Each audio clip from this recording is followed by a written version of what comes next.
ти благодарим за днешния ден, който си ни дал, Татко Всемогъщи. Благодарим ти за милостта ти, за любовта ти, за помощта ти, за благослови, че ти, Господи, всеки ден, Господи, че се грижиш за нас, за това, че даваш храна на масата ни, Господи, за това, че сме живи и здрави, че виждаме, чуваме, ходим, говорим.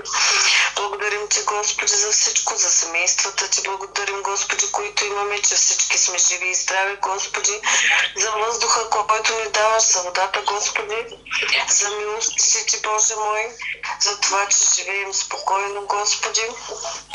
Благодарим ти, Господи, за Светия си Дух, Господи. Благослови сега Словото си, Господи Исусе. Благослови пастора ни, Боже мой. Благослови целият му дом, Господи. Благослови го, изцери го, Боже мой. Както него, така и жена му, дъщеря му, Господи Исусе. Бъди с тях и им помагай, Господи. Покрий ги със Светия си Дух и ги пази, Татко. Благослови целият му дом, Господи, снаха му, сина му, внуците му, Господи. Благослови всеки един от нас, мили Боже. Благодарим ти за всичко, което правиш за нас. Нахрани гладните, облечи голите, изцели болните, на просиците дай, на сирачетата помогни и вдовеците утеши, Господи Исусе, възрастните хора, Господи, по старческите домове благослови. Дечицата пази, Господи Исусе. Хората, Господи, по пътищата, Боже мой, пази, Господи, да няма катастрофи, убийства, Татко Всемогъщи. Благослови България, Господи. Благослови управниците, които застанаха начело на държавата ни. Дай им страх от Тебе, Господи, да се грижат за народа, Боже мой. Покрий с кръвта си България, Господи, пази ни и ни закрили, Господи Исусе.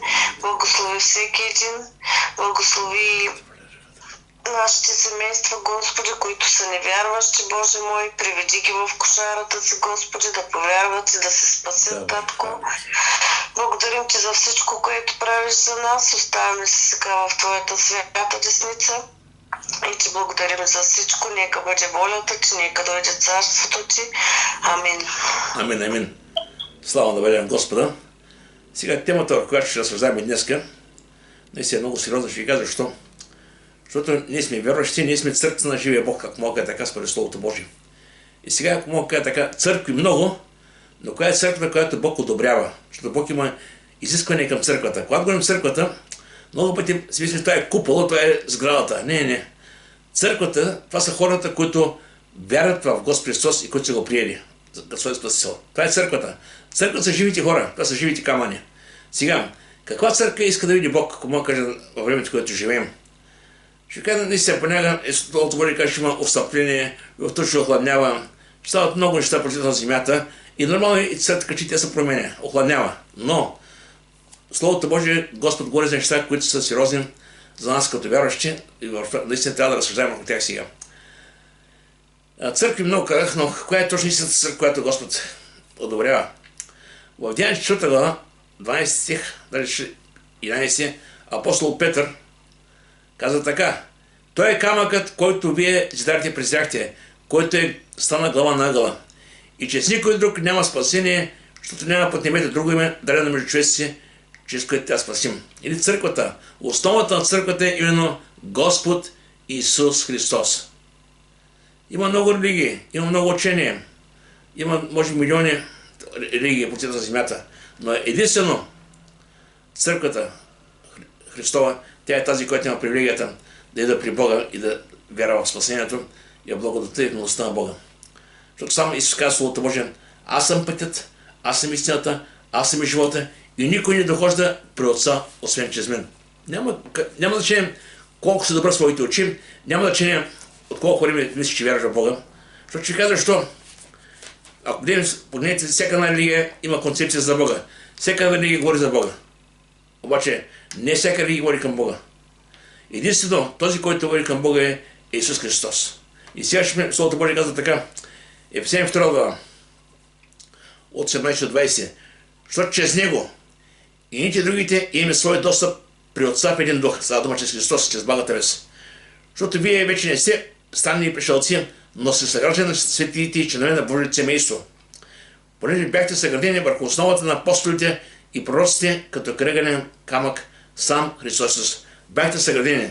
Като говорим основата тук не става дума, че върху апостолите се средят църквата. Става дума за изповедта, която изповедаха апостолите. Помните, в Матея 16 глава, когато Исус говореше, беше събрал ученици си и каза, според както мислят хората за мен, кой съм аз? И да прочетем си да им какво става, тук е много интересно.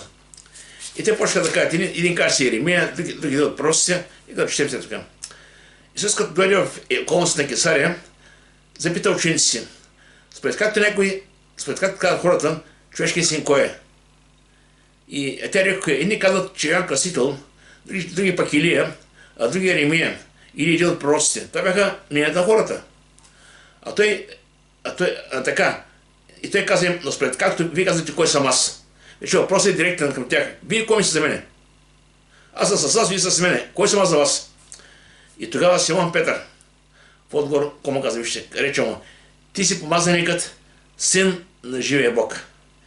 Исус отговор му каза, блажен си, Симоне, сине Йонов, защото плът и кръв не са ти открили това, но Отец ми, който е на небесата. А пък аз ти казвам, че ти си Петър, и на тая канара ще се гради моята църква, и порт нада няма да я наделият. Сега, Петър значи сама дума Петър от една канара, но когато тук за канара, тук става дума. Канарата е не това, което е Петър, паната е това, което Петър изговори. Така, ти си син на живия Бог. Сега дума изповедта, това, което каза Петър, това е канарата. Канарата е сам Господ Исус Христос. В Коринтяни, 4 глава, а 3 глава, извинявайте, така, за кое е основата на църквата.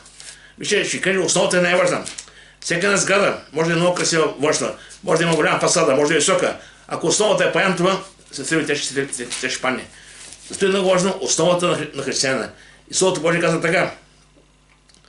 Защото никой не може да положи друга основа, освен положената, която е Исус Христос. Или върху този, върху който сме стъпали, върху който сме уповали, това е именно нашия Господ Христос. Върху неговата благовест и това, което е направи на кръста на Голгота. И вижте сега, когато говорим за църква, винаги трябва да се върнем към началото на Деяния на апостолите, когато дойде Святия Дух, когато Петър проповяда и тогава нещо стана. Тези хора бяха ожилени от Словото, ожилени. А Петър беше един отния рибар, но беше апостол Христов. И когато проповяда първата проповед след толкова много хора, Словото може да каже, че 3000 човека повярваха в него, в Господа.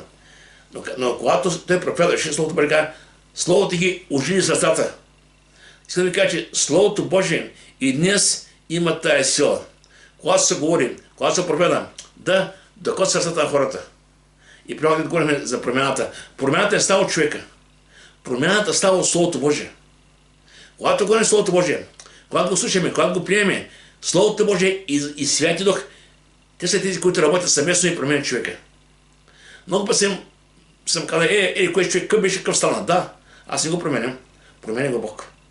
Когато човек приеме Словото Божие, приема Христос, Святи Дух и Словото работят заедно и човека става наистина нещо друго лично.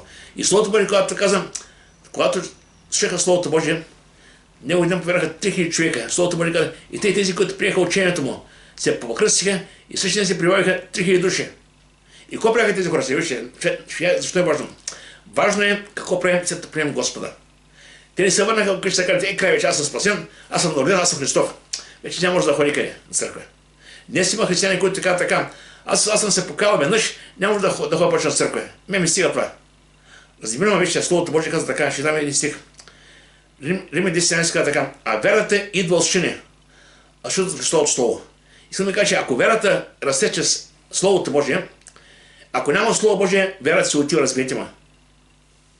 Беше вярваш и стане невярваш. Защо? Няма храната. Храната е Словото Божие. Тя дава вяра, но когато няма храна, вярата се отива. Тя не стои там някъде абстрактно, така на стената закачена. Тези хора го бяха, постоянстваха. Вижте, постоянстване, пребъдване, тая е важно. Аз съм казал много пъти, времето е най-добрият показател с това кое е. Времето. Защото много пъти хора тръгват така емоционално, много е хубаво, става добре на Господа, тръгват след Бога, минават седмица, 2 месеца, 3, 5, 10, минава година, много от хората са окапали, вече ги няма. Що? Защото са приели Господа емоционално. Харесало ме, или има някаква случка, която живота им трябва да случи. И Бог им е дал отговора. После ги няма никакви. Разберете, вижте, в какво постоянство, вижте, постоянство в получението на апостолите, в общението, преломяват на хляба и молитвите. Така 4 основни неща. И днеска църквата, това трябва да прави. Сега, понякога ние като хора търсим, нали, да идват все повече хора да спасяват. И понякога правим много неща, наистина. Исус каза на рибарите, ще направя ловци на човеци. И понякога като рибари се опитаме да ловим хората с различни методи, но вижте, тези хора, тук е метода един. Събират се, общуват, молят се, постоянстват и после така. И всеки ден прикарваха единодушно храна и разчупа хляб по къщи си и приема радост през държи. Всеки ден. Аз казвам много пъти съм мислял, тези хора нямаха ли семейства, нямаха ли работа, нямаха ли задължение? Сигурно имаха. Но ако правиха, те намираха време всеки ден да бъдат заедно. Оговаряха, събираха се. И съм да ми каже, днес живеем в едно твърде динамично време. Хората казват, няма време за Бога. Преди малко разбрах се с една шишка тук, каза така, днеска почина леля ми и тя е много натъжена. И аз на нея говорих за Бога преди време. Днеска и казах, виж сега, всеки един човек, който е дошъл, ще отиде. Но важно е избора, който приема тази земя. Къде искам да бъдем? На вечността. На тази земя са пътници. И тя така, горката, женишката се вика, и така с трепет слуша и казах, човек прави своя избор. Имам чувство така за себе си, наистина, сега ще повярва в Бога. Знаете, когато човек преминава през такива тежки моменти, тогава започва да мисли за живота си. Защото когато всички наред, когато има всичко, кажи, нямаш нужда от Бога. На времето съм разбрал с ние хора, дето наричаха такива мутри, с големи вратове. Работи на трипа за назад и песен музикант. Там го държаха точно такива хора. Познах ги по име всички. Много тях вече ги няма. И аз, когато имам техно говоря за Бога, и те ме се присмиваха тогава. Пари, къв Бог каза, бе? Този хотел каза е мой. Този ресторант е мой. Този плаща е мой. Това всичко е мое. Викам, не е твое. Всичко е на Бога. В Словото Божие каза, Псалом 21, Господ на земята и всичко ще има в нея. Това, че в момента ти притежаваш това нещо, това е временно. Дори време тя ги няма, хотела е там, ресторантът е там, всичко е там. Защо е към тези неща? Всичко е на Бога. Човек се събуждава, че когато притежава нещо, едва не, всичко е него. Не. Сами със Словото Божие каза, Матея 26, какво ще се ползва, ако спечели богатство на цялата земя, а загубиш живота си? Какво ще вземе душата си? Така да върнем това, като че вижте, трябва да знае човек, че преминава през тази земя с една главна цел, да спаси душата си. Бог чрез ангела в Стария Завет, Лот е бягай за живота си. Той бягаше, знам, се обърне остана там. След ми кажа, че това е индивидуално. Никой от нас не може да кара някой на сила да даде при Бога. Да, може да го изрежеш, да му кажеш за Бога, но той сам трябва да избере, че да продължава да го следва или не. И Библията казва в Коринти 1:18, словото на кръста е безумие за тези, които погиват, а е Божия сила да спасен те, които трябват в Него. И какво ставаше ви сега? Те се прикараха всеки ден единодушно. И като хваляха Бога и починаха благоволението на светите, бяха заедно. Хваляха Бога и печелиха благоволението на всички хората, виждаха отстрани и се впечатляваха. А какво правеше Бог, вижте? А Господ всеки ден прибавяше към църквата, които спасяха. Виждате как става.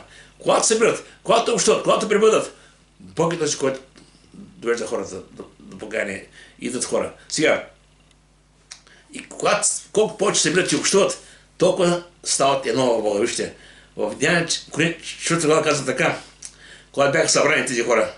Значи те първо бяха 3000 човека, после събраха 5000 човека. Представете си, какво става така. И като се помолиха, по 30 място, където бяха събрани. И всички се изпълниха със Святи Дух и да разговориха Божието Слово. А множество повернати имаше едно сърце и душа. Представете какво става. Когато се молим заедно, ще стават чудеса за мене. Когато се молим заедно, наистина Словото Божие каже, вече ще бъдем в едно. Наистина ще копнем да бъдем заедно, защото за мен Божий Дух ще ни показва, че Бог е там и наистина усещаш Божието присъствие, Божието помазание и Бог ще те чува. Сега, както малко казах, църквата не е сградата, разбирате ма. Да, ние имаме помещение, където се приеме. Наричаме го църква. Но като цяло църквата, когато говорим за библейска църква, църквата са християните, които вярват в Господа. Вижте, ще дам пример сега как апостол Павел, когато преди да повярва в Господа, той гонеше църквата, беше един от гонителите. Даже и беше един от там хората, които одобряваха убийството на Стефан, когато бяха Стефан камъни. И апостол Павел беше един от гонителите на първата църква. И какво казва сега? И сега, като дишащи заплашване убийство против господните ученици, отиде при просвещеника и поиска от него писма до синагогите в Дамаск, че ако намери някой от този път, мъже или жени, да ги докара бързане в Иерусалим. Виждаме, че той не спираше. Искаше писма да отива да гони църквата. Като мисля, че той е прав. Но нещо стана сега. И на отиване, като наближи Дамаск, внезапно блесна около него светлина от небето. Кога ми ще се племиш, ще се поставя. И като падна на земята, сега падна на земята, чуй глас, който му каже: Савле, Савле, защо ме гониш? Чакай, интересна работа. Савле, кого гониш? Църквата. Обаче той каза: кой си ти, Господи? А той отговори: аз съм Исус, когото ти гониш. Сега вижте коя е аналогията. Савел гониш църквата. Исус каза: защо ме гониш мене? Искам да кажа, че църквата е Христово тяло. И Христос се отървява с църквата. В Захария 2.8 казва така Словото Божие: ако някой докача вас, докача зенци на окото ми. Разбирате, наистина не сме Христово тяло. Наистина трябва да знаем това, което Боже за нас. Понякога ние като християни преминаваме през изпитания, както днес някакъв път няма работа, няма тигова, преминаваме през изпитания, през скърби, през трудности. А обаче, това, че преминаваш през различни неща, това по никакъв начин не променя твоето положение пред Бога. Словото Божие казва в Йоанна 12:13: а на ние, които го приеха, Бог даде право да се рекат Божи чада. Значи, това, че преминаваш през трудности, това не значи, че не си вече Божи чадо. Не казвам: аз не съм чак толкова праведен, не съм чак толкова свят. Вижте, Екклесиаст 7:20 казва така: няма праведен човек, който да върши добро и да не греши. Значи това, че грешиш, това не значи, че не си праведен. Да, аз не толерирам греха, но като съвестно да кажем, дейте фокусирате върху грешките, фокусирате върху Господа. В притчи казва така: праведният и 7 пъти да падне, Господ ще определи. Грешките трябва да отпадат полека-лека в нашия живот. Ще към тези неща. Вижте, само това покаяние има нещо много важно. Осъзнаване и изоставяне. Много хора осъзнават своята греховност и изповядат тя да продължават да стоят там. Това е страшно, разберете ме. Защото живееш с мисълта, че си християнин, че си покаянин, че си роден, но продължаваш да живееш в греха. Вижте, притчи 27:13 казва така: който крие престъплението си, няма да успее, но който изповяда и остави, ще намери милост. Колко чудесен стих. Обаче колко е трудно човек изрежда да каже: чакай, че аз съм сега станал на толкова години, вършил за тези неща, как да ги оставя. Да, но тези неща, които си вършил, те те водят към ада. Те може да се видят приятели за тебе, обаче те те водят към ада, защото няма как грешен човек да живее праведен живот. В Исаия казва така: вашите праведни добри дела са като мръсната пред него. Така че разберете, нищо това, което се вършил преди, няма как да кажеш: Боже, това е толкова добър в моя живот. Напротив, трябва да се покаем и да ги оставим тези неща. Сега, в Матея 26:20 Исус обещава своите апостоли. Той им каза да отидат да проповядат Словото Божие и той обещава, каза: и ето, аз съм с вас през всички дни до свършека на века. Значи Исус обещава да бъде с апостолите и Исус обещава да бъде с църквата до края. Ще знам какво значи до края. Когато Бог изведе израелтяните, той беше с тях денен като облачен стълб, вече като огнен стълб. Но той беше постоянно с тях. От момента, който изкара, от робството до момента, който се кара в Ханаанска земя. И се по същия начин, когато ни дойдем при Господа, той да при нас новораждане, прави в нас ново създание. И той каза: и аз съм с вас през всички дни до свършека на века. Това е едно обещание от Бога. Обаче има още нещо, което наистина насърчава да се събираме до общото. Ще кажа защо. Евреи 10:25 така: да не представяте да се събирате, както някои имат обичай да представят. Но колко повече времето наближава, толкова повече събирате така. Защо? Ще кажа защо. Когато човек е сам, започва да охладнява, вярата му започва да изтива. И остава едно знание, че някой хора на църква, че познава Словото Божие и някой е слал проповеди, едва не едно знание само, разберете ме. Бог иска взаимоотношение, не само знание. Словото Божие казва: знанието възбудява, любовта нас си дава. Това, което изгражда хората, е именно любовта. Ето става, когато има взаимоотношение с християните. Матея 18:20, сам Господ каза: там, където са събрани двама и трима, там съм аз посред вас моето присъствие. Двама и трима, не много, двама и трима каза Словото Божие. Защо? Защото когато са двама и трима, някой може нещо да сподели. Един може да каже някой песен да изпее. Другия може да каже имам нужда. Другия може да каже свидетелство. Това е християнското, разберете ме. Двама, трима, петима, няма значение. Господ присъства винаги. Значи може да си представите, великият създател на небето и земята благоволява да слезе там, където са двама и трима. Това не е ли Божия милост, кажете ми. Сега, искам да кажа накратко няколко неща, да ги запомним 4 неща, после ще продължим нататък. Първо, това са няколко изисквания към църквата, към християните. Първо, да стои и да ходи в истината. Сега, що е към истината? Какво значи истина? Някой казва, аз ще Словото Божие, ама не разбирам всичко. Ама виж сега, ти не разбираш всичко, че ще Словото Божие и Бог ще да разбереш това, което е необходимо за тебе. В Второзаконие 29 така. Скритото прилича на Господа нашия Бог. Откритото прилича на нас. Сега дума, когато ще Словото Божие, Бог ще разкрива това, което е необходимо за тебе. И стъпка по стъпка, полека, ще почнеш да разбереш Бог и Неговото Слово. И тук Словото Божие казва така, това е добро и благоприятно пред Бога нашия Спасител, който иска да спаси всички човеци и да достигне до познаване на истината. Сега, ако гледам глобален мащаб, за каква истина става въпрос?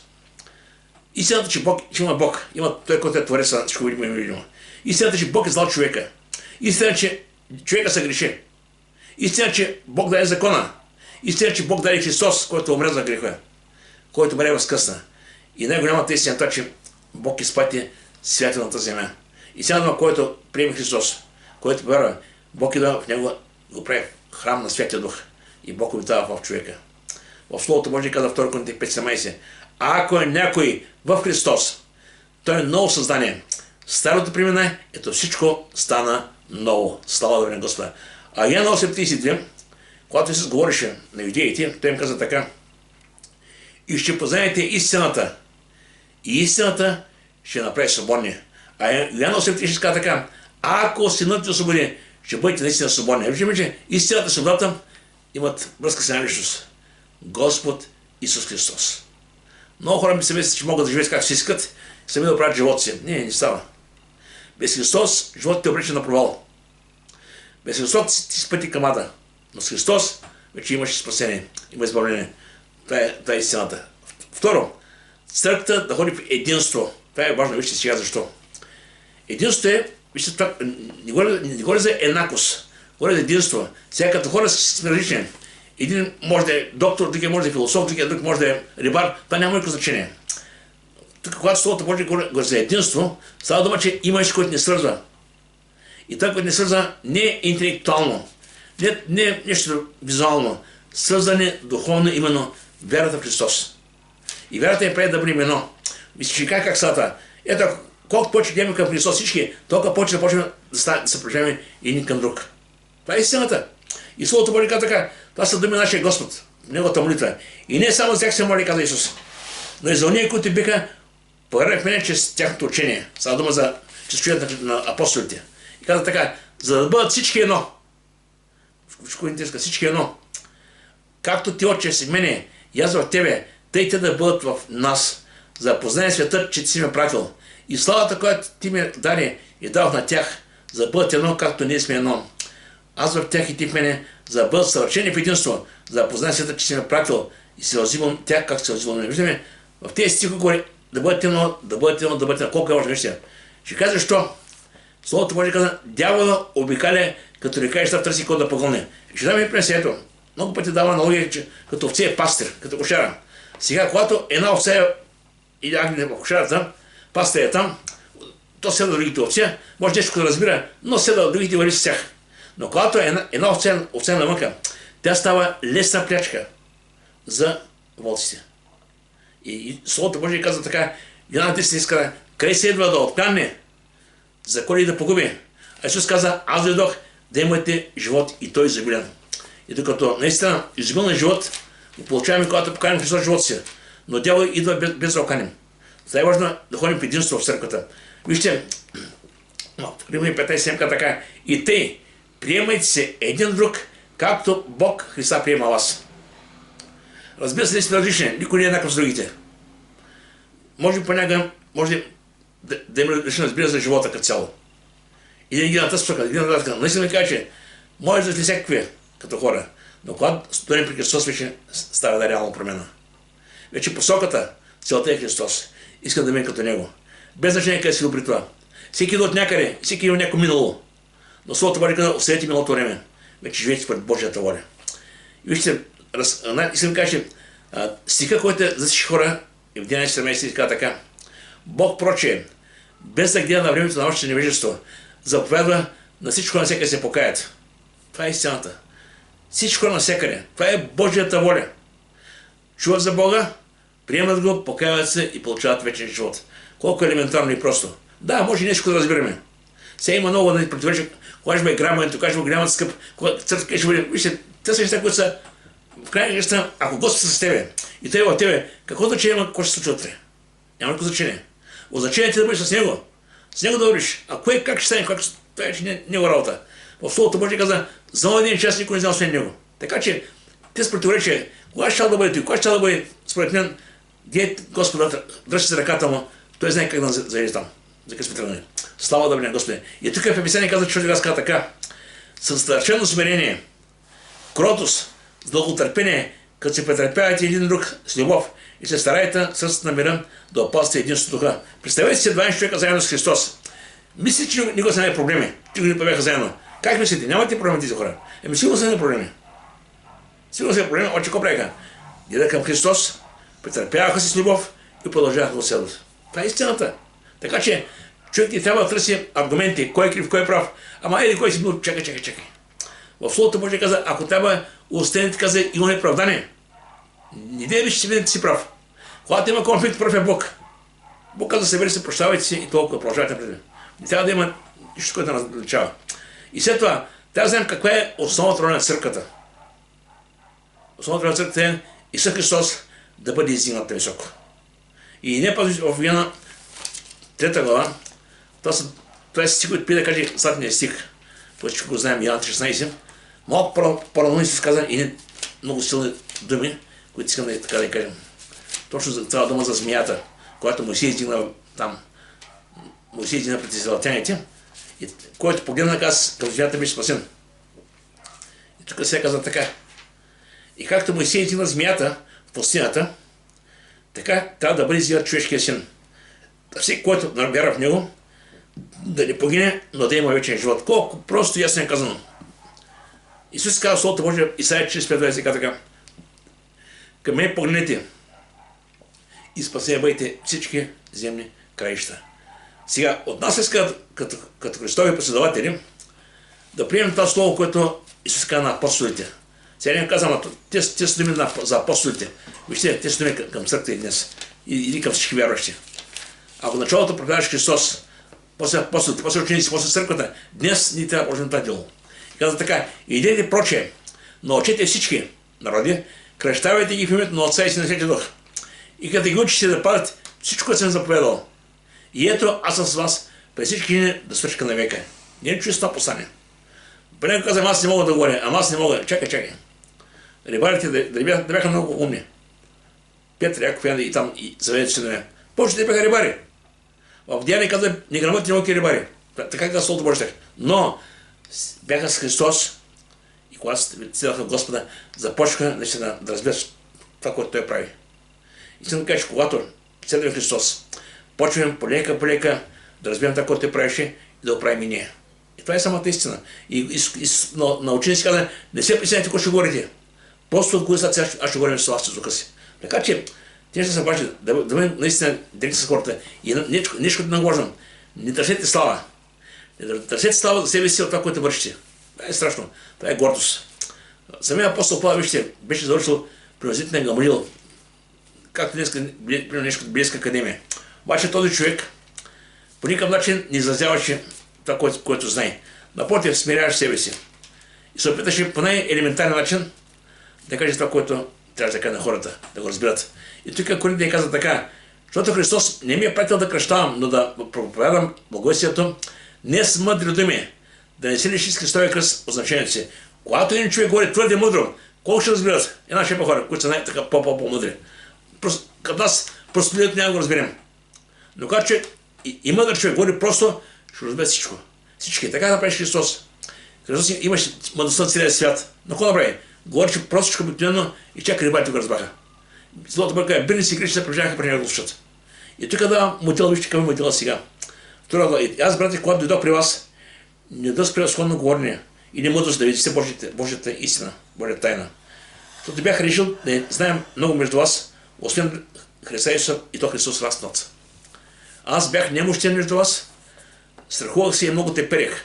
И говоренето ми, и проповядането ми не ставаха съблително думи на мъдростта, но за духовенството, дух и сила. За да бъде вярването ми основа не на човешка мъдрост, а на Божията сила. Представете си, ако апостол Павел говореше умно, красиво, така ще да се голяма работа. Ще да следват апостол Павел.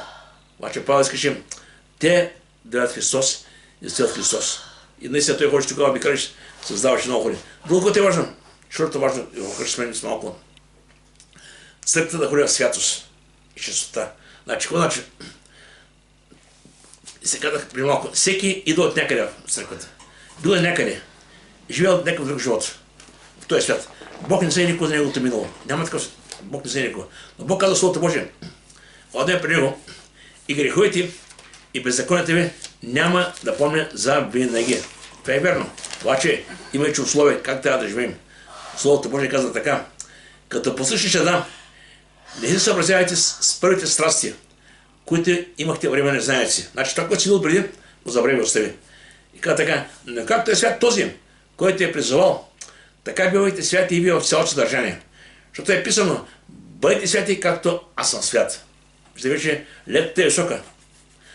Бъдете святи, както съм свят. И сега, искам да говоря малко повече от тази свято сега.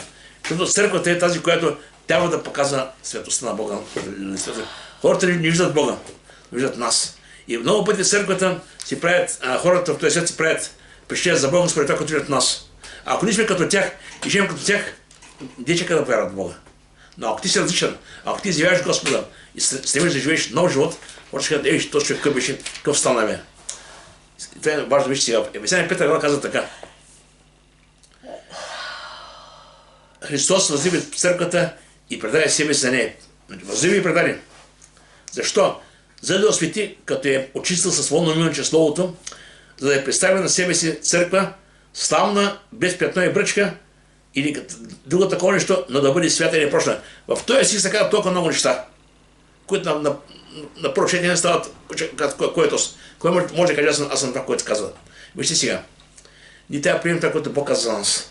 Ако този момент да сме това, което трябва да сме. Това е моделът. Църква славна, без пятно и бръчка. В основата на това, което направи Христос, стои на любовта. Той не обича. Той даде себе за нас, да можем да живеем чрез вяра в него. Така че това е важно сега. В Колосяни 8 Словото Божие каза, кой е глава на църквата, кои сме ние. Вижте, това са неща, които трябва да ги знаем. Може нещо да разбираме, но трябва да знаем, че това е Словото Божие. И глава на тялото, т.е. на църквата, е той, който е началник, първороден от мъртвите, за него пренесува всичко. Глава на тялото, т.е. на църквата. Глава на тялото Христово е нашия Господ Христос. И сега, църквата като цяло, тя не е нито моя, нито на някой друг, който е пасър да е. Църквата е на Бога. И ако Бог е поставил някой да върши нещо някъде, това не значи, че църквата е на този, който проповядва. Църквата е на Бога. Вижте, в Словото Божие казва така, вижте. Ефесяни 4 глава, 11-12 казва така. И той даде Бог. И той даде и да бъдат апостоли, други пророци, други пък благовестители, а други пастири и учители. Виждаме, че Господ дава тези дарби. И казва така, за делото, служението, за назидание на Христово тяло, с цел да се отстрани светиите. Назидание на Христово тяло. Само дума назидание това значи градеж. Да могат църквата тяло да се изгражда, са необходими тези таланти и тези служения. И всеки един, който е поставил някъде да върши нещо, трябва да разбере, че това е една привилегия, която Бог е поверил на човеците.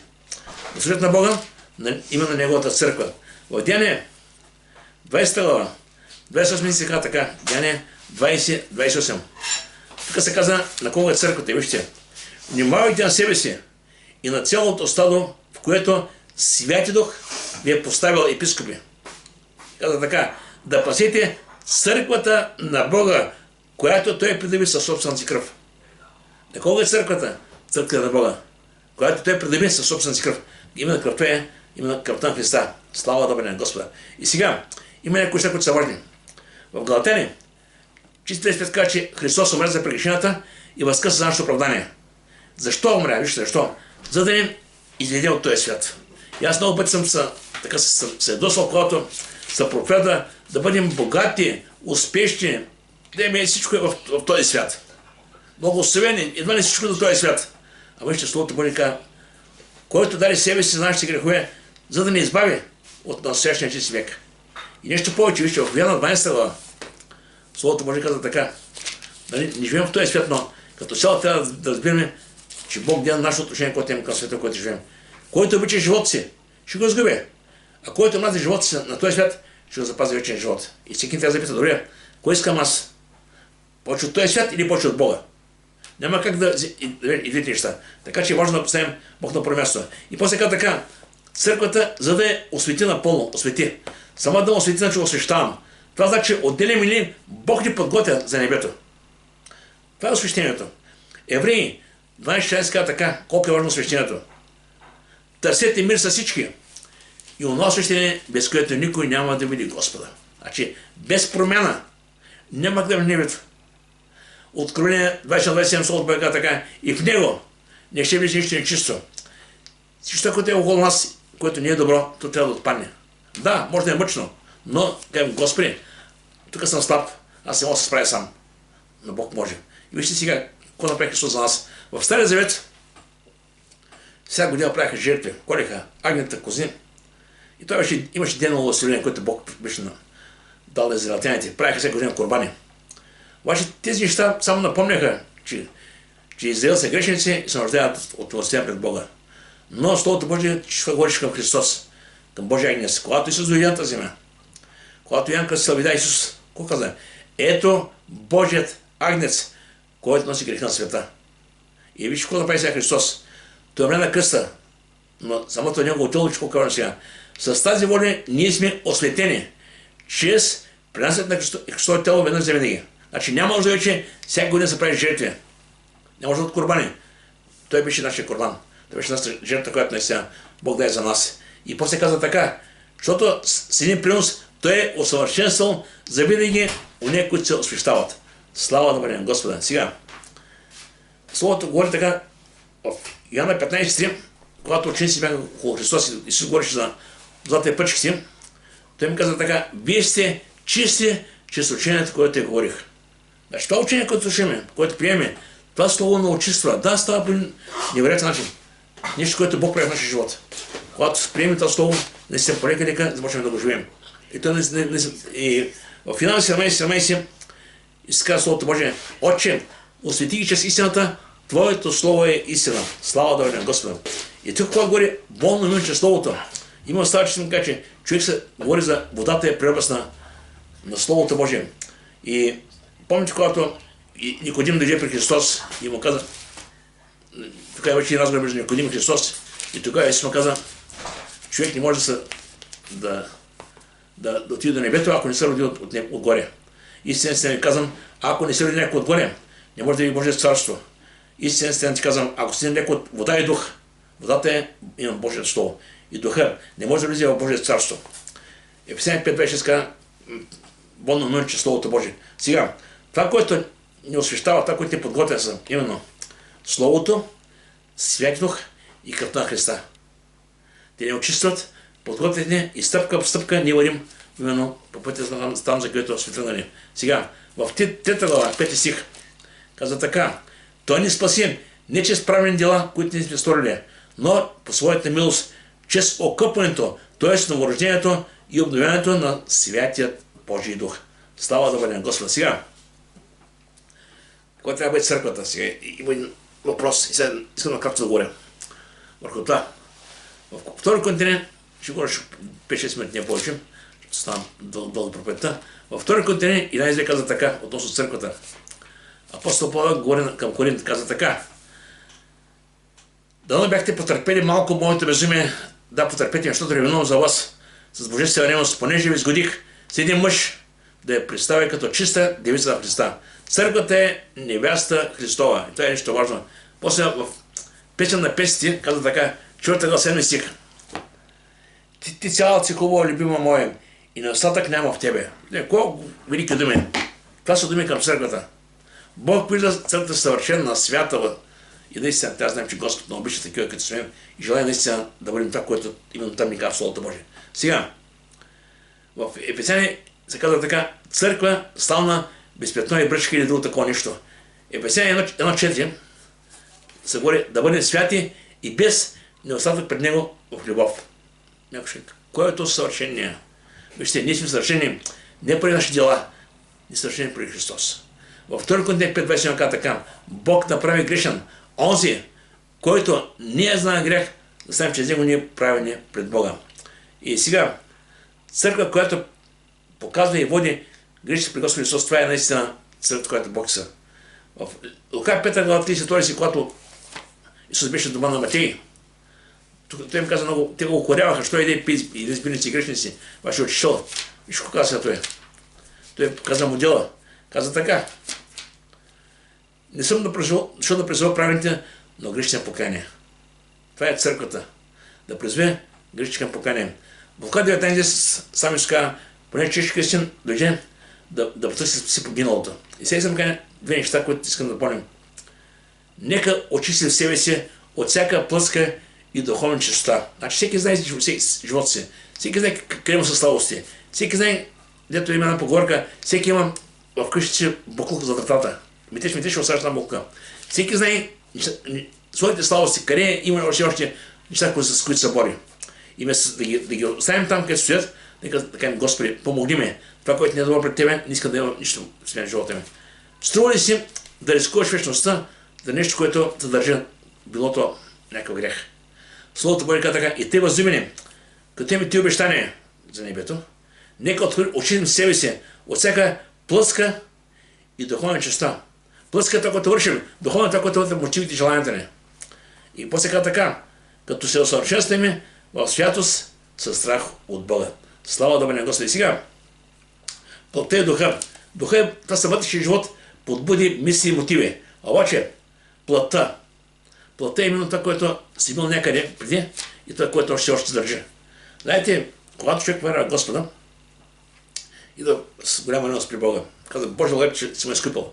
Но полека, с Господа, вървейки с Господа, започва да е някой за тебе. Старият човек започва да тръпа. Едва не бъде чак толкова свят сега. Може по-малко ти, едва не бъде чак толкова свят. Аз ще казвам отличен опит. Когато вярвах Господа, имах така ревност, дека цигари, алкохол, компания, всичко спрях. После молитва. Обаче видим, знаете, дойде мисълта: Фаре, не бъде чак толкова свят, може по-малко ти. Едва не ида някой да те изкушава и така: може по-малко. Какво значи по-малко?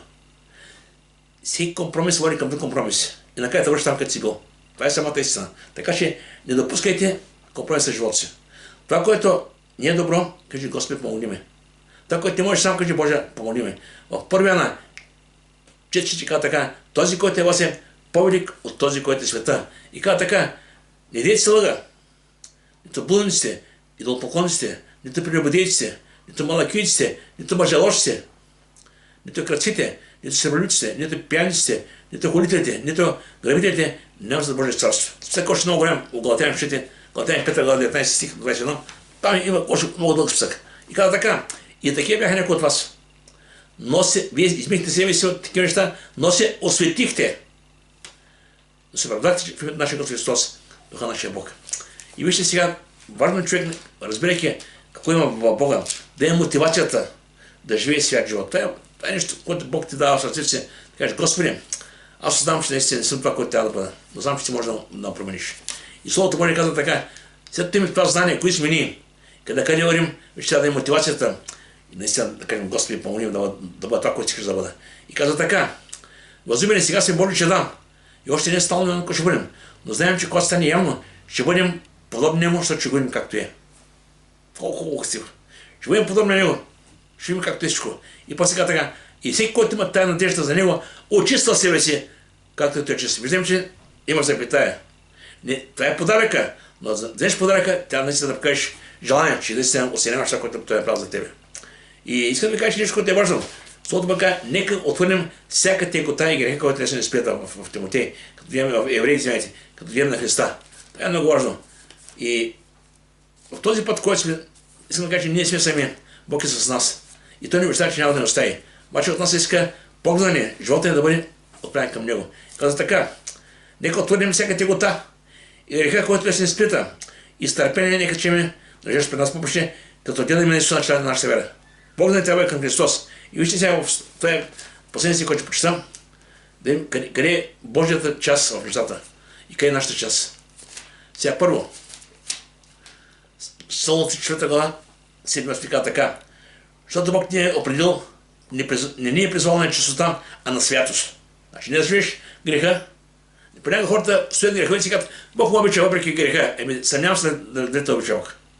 Бог те обича и те взел там. Ти какво правиш там? Значи обичаш повече греха тогава. И казва така, зато и когато отхвърля това, не отхвърля човека, но Бог, който е да Святия си дух. Вижте, Словото Божие казва, че он, който е в нас, е по-велик от този, който е света. Значи имаш силата в себе си да се противопоставиш на това, което е до света от тебе към тебе, като изкушение. И той казва така, а сам Бог намира, това е последния си, който прочитам, да ви освети напълно. И да се пазите покътите, духа, душата и тялото, без порок, до пришествието на нашия Господ Исус Христос. И после казва, верен е онзи, който ви призовава и ще извърши това. Нека Бог да благослови, нека това слово задание.